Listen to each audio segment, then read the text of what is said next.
Cocina Mestiza y nuestra coctelería de autor mezclan lo mejor de la tradición gastronómica ecuatoriana con ingredientes autóctonos frescos y modernas técnicas de cocina que te llevan por un recorrido sensorial incomparable. Haz tu reservación del mejor restaurante de cocina mestiza del Ecuador en www.casagangotena.com o llama al 097-999-9995.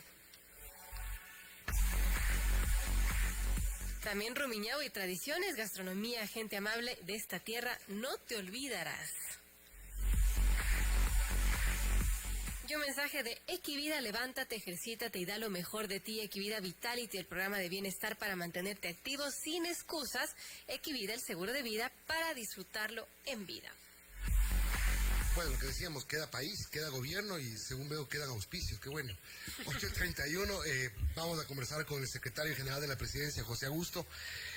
Secretario, gracias por acompañarnos. Usted estuvo formando clave de la mesa más importante en los días más difíciles y encargado de hacer los contactos, los acercamientos para fomentar el diálogo que finalmente se dio el domingo.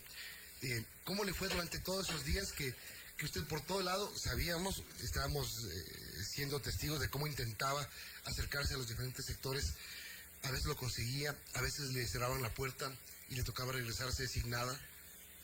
¿Cómo fueron esos días? Gracias, Milton. Buenos días y a la radioaudiencia de Sucesos. El presidente Moreno decidió por la paz. Creo que ese es el contexto en el cual tenemos que tener esta conversación, por la cual agradezco, Milton. Fueron días muy complicados. En efecto, fue un cóctel entre movilización legítima del movimiento indígena, que fue infiltrado por la delincuencia política organizada, por el vandalismo y hasta por el terrorismo. Ese cóctel no lo habíamos tenido nunca en el país, más aún en la ciudad de Quito, que creo que fue una de las más afectadas.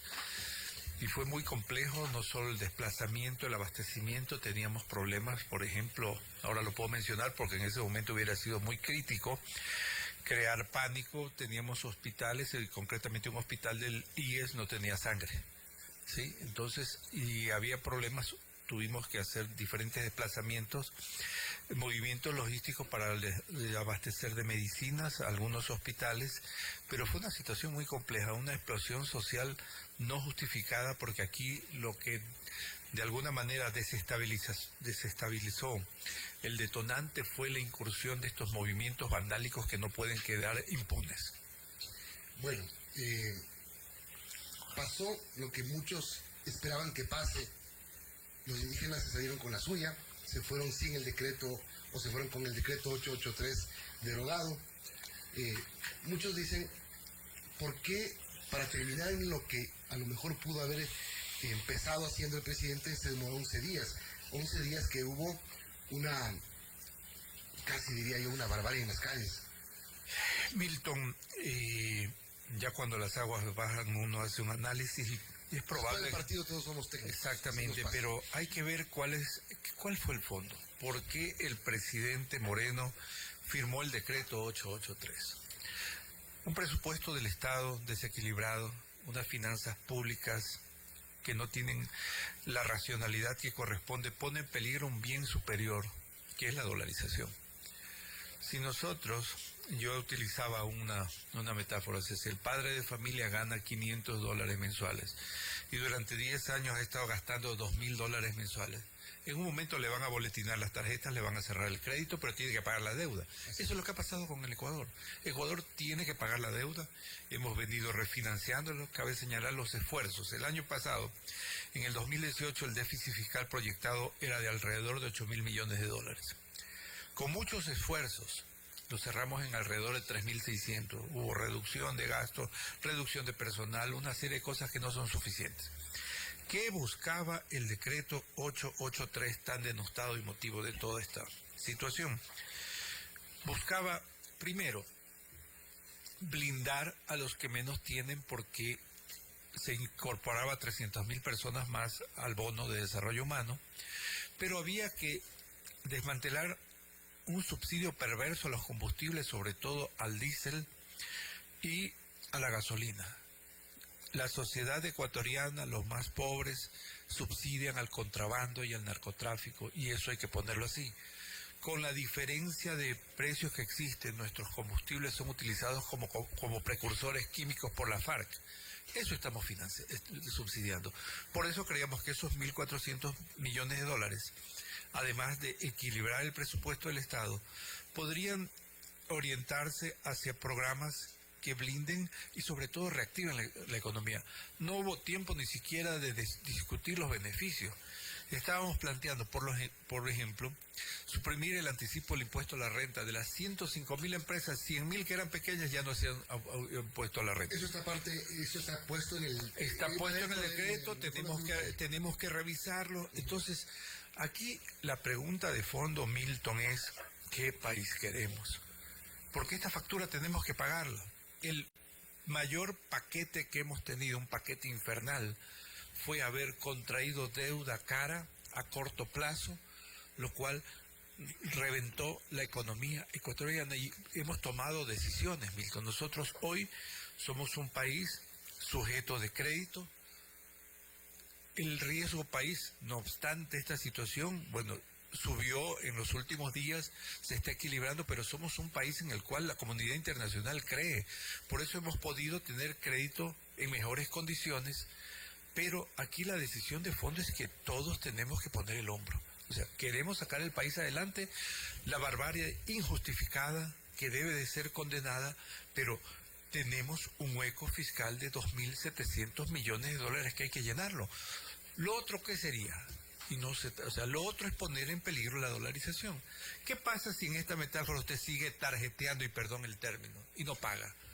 Llegará un momento que nadie le va a dar crédito, pero por otra parte nosotros tenemos una nómina de alrededor de 900 millones de dólares mensuales. Eso es la nómina que tiene que pagar el gobierno. ¿Qué sucede si llega un fin de mes y no hay con qué pagar? Entonces, por eso son las medidas que el presidente Moreno ha dispuesto para tener una economía predecible, sana, mientras solucionamos los problemas de fondo.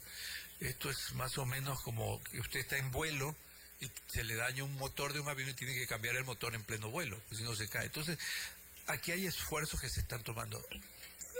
Decisiones perfectibles, muchas, pero hagámosla en consenso, porque la barbarie nadie la quiere. 8:37, conversamos con José Augusto Briones, secretario general de la Presidencia de la República. Señor secretario, el Ejecutivo prevé suscribir un nuevo decreto relacionado a la focalización y racionalización del subsidio a los combustibles.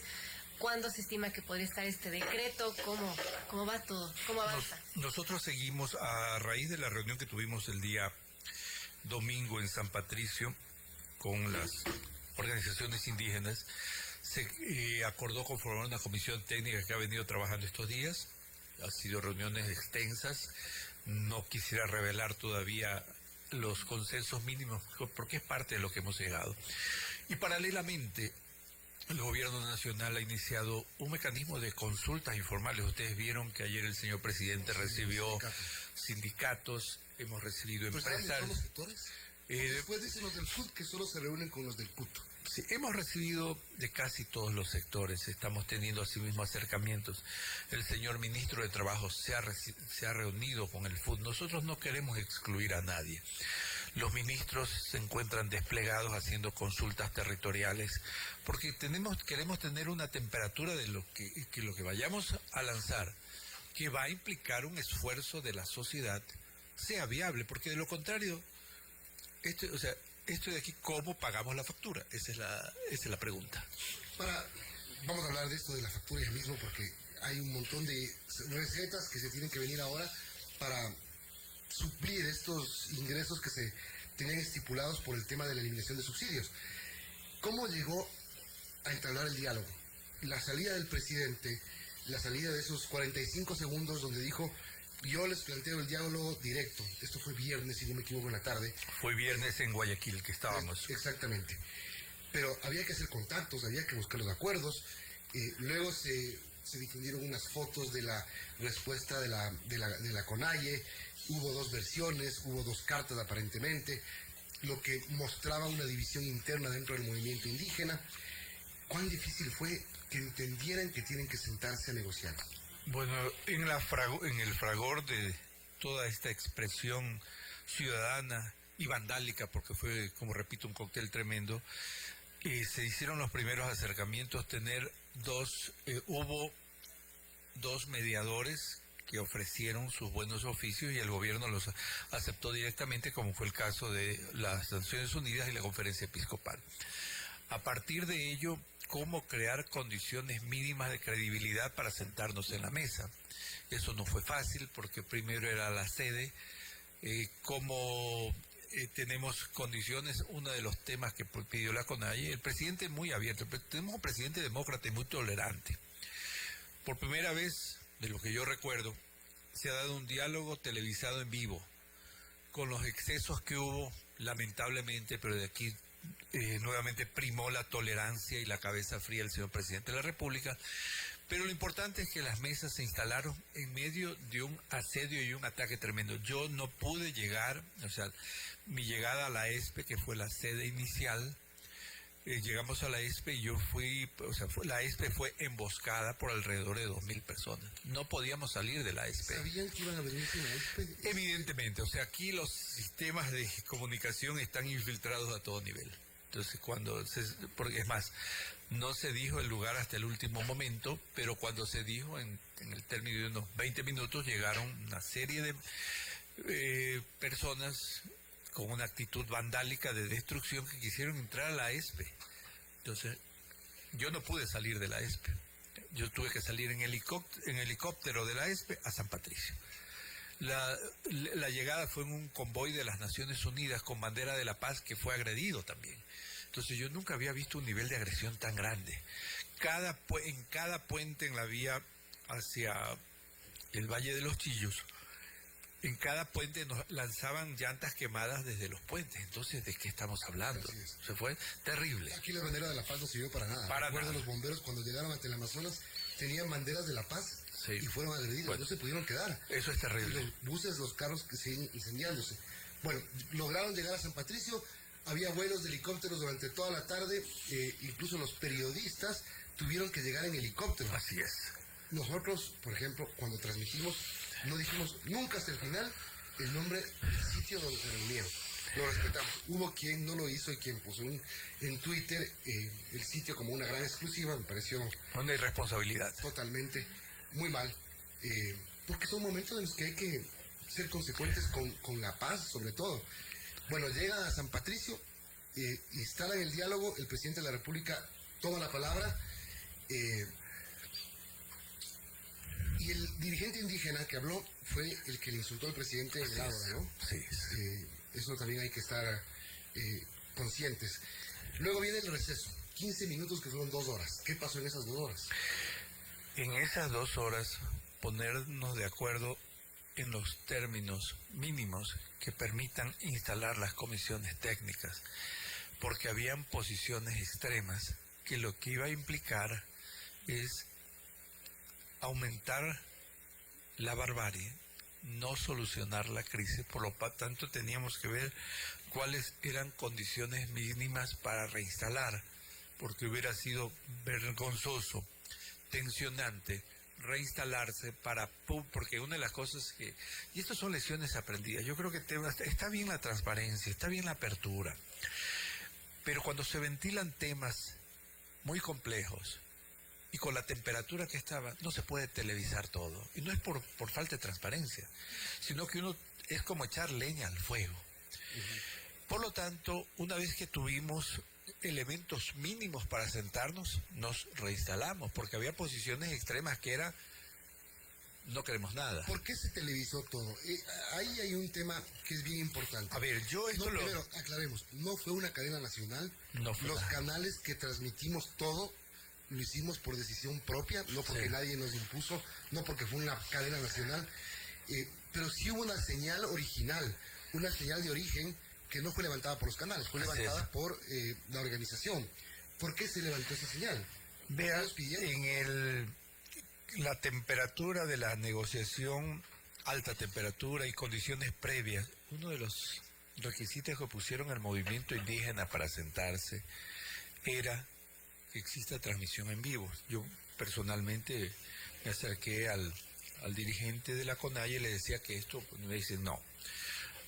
El pueblo indígena se siente engañado y por lo tanto quiere que todo se vea, que no piensen que estamos negociando bajo la mesa. O sea, eso es otro de los síntomas de haber tenido la expresión pública de alguna manera secuestrada, ¿sí?, en los últimos 10 años. Era difícil expresarse, entonces no había líneas de confianza.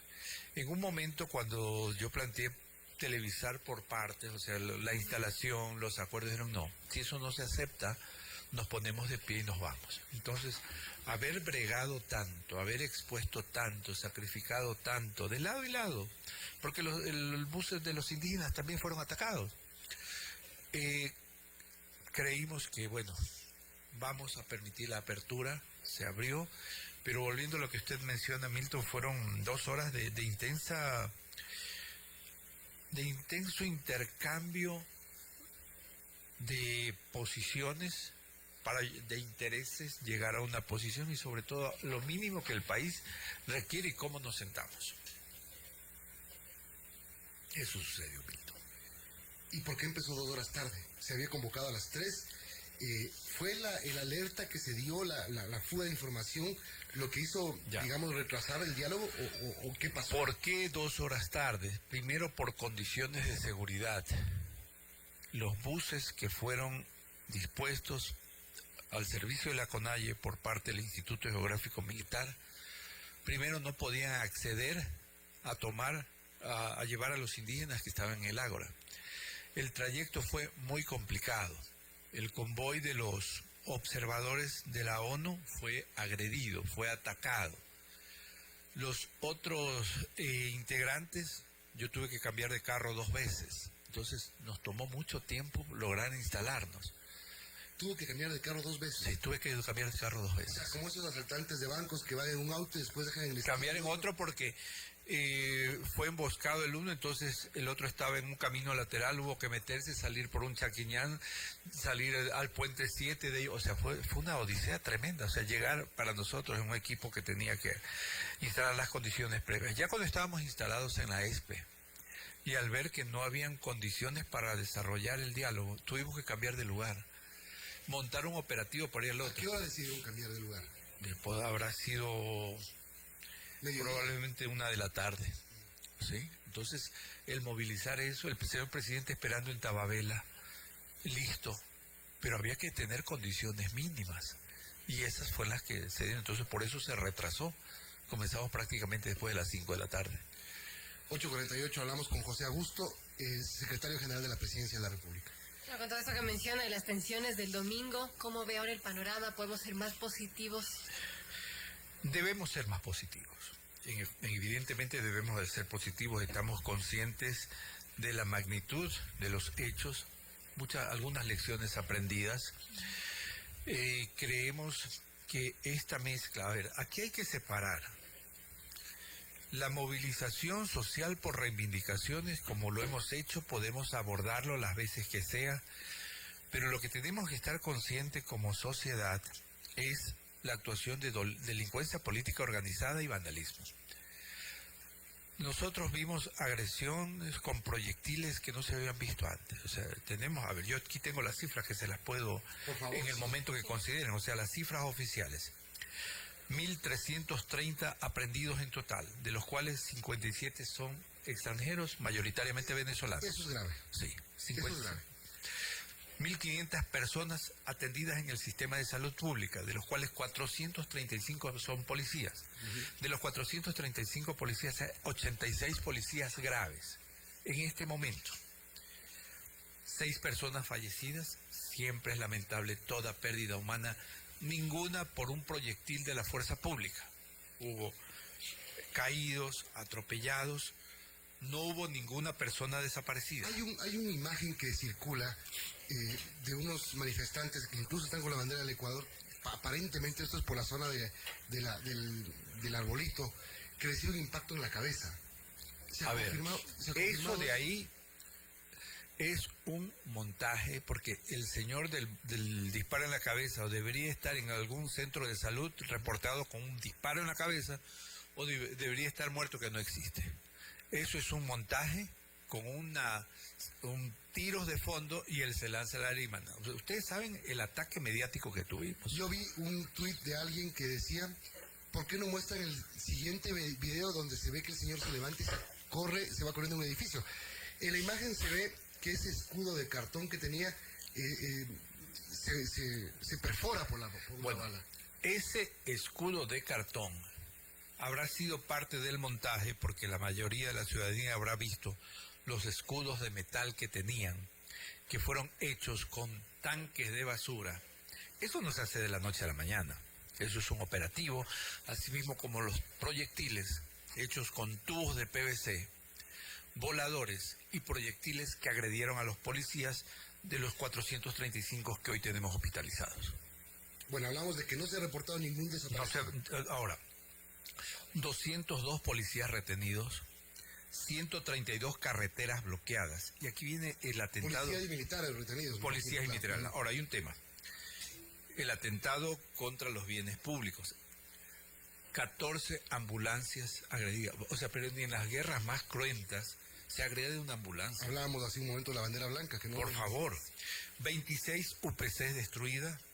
La UVC de la 24 de mayo fue quemada. La calle Eugenio Espejo. 108 vehículos oficiales afectados y el trofeo, el edificio de la Contraloría. ¿A quién le interesaba destruir el edificio de Contraloría que comenzó en el departamento de donde están las glosas de determinación de responsabilidades? Y el edificio de al lado, que es un edificio nuevo, compuesto, esto porque lo conversé con el Contralor y los peritos, un edificio de estructura metálica y de vidrio altamente combustible, totalmente destruido. ¿Por qué se atacó Teleamazonas? Entonces, el tema es claro, o sea, y eso fue un acto vandálico, condenable. Terrible. Señor secretario, usted ha mencionado que hubo un ataque desestabilizador y adelantó también que las autoridades tienen a los responsables identificados. ¿Qué nos puede comentar al respecto? Bueno, es evidente que en este cóctel hubo delincuencia política organizada, hubo vandalismo, se han apresado a muchos, y es evidente quiénes estaban detrás de esto. Pregunto, ¿por qué 7 ciudadanos ecuatorianos sin tener acción iniciada, ni ninguna demanda, ni orden de prisión preventiva, están en la Embajada de México? ¿Por qué? No entiendo. Desde el primer día, el presidente de la República identificó a Rafael Correa como uno de los líderes de esta movilización desestabilizadora. ¿Ustedes tienen pruebas para acusar a Correa? Nosotros tenemos elementos que se dieron durante las movilizaciones, los tweets que se hacían desde el movimiento del expresidente y toda la acción y las arengas que son públicas. O sea, más evidencia y público que eso no hay. Es evidente. La ministra de Gobierno ayer habló de la preocupación que se tiene en el país de la creación de estos grupos de guerrillas urbanas.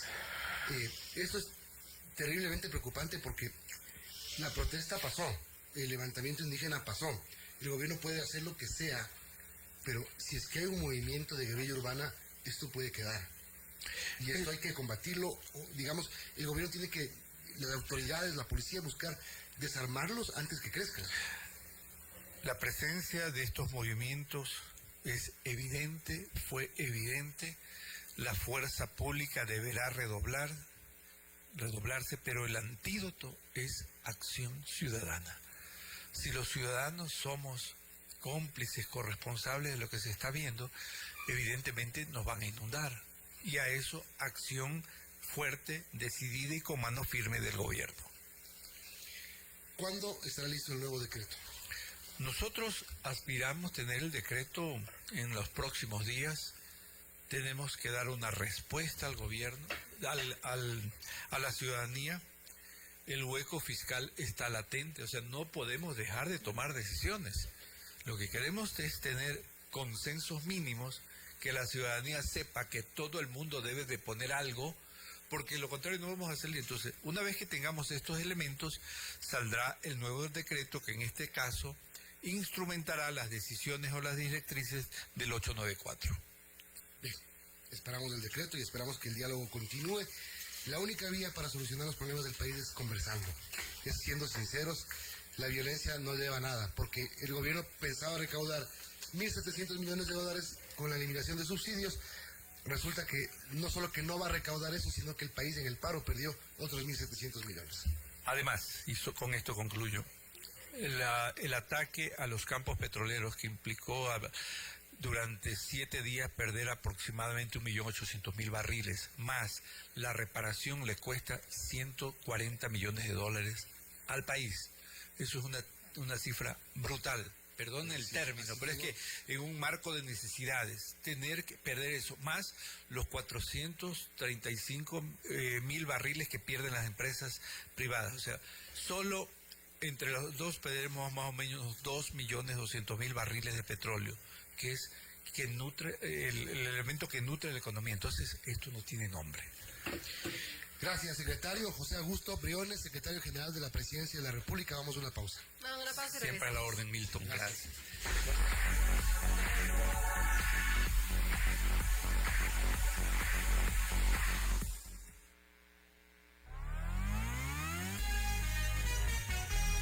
Su noticiero Sucesos regresa luego de este espacio publicitario.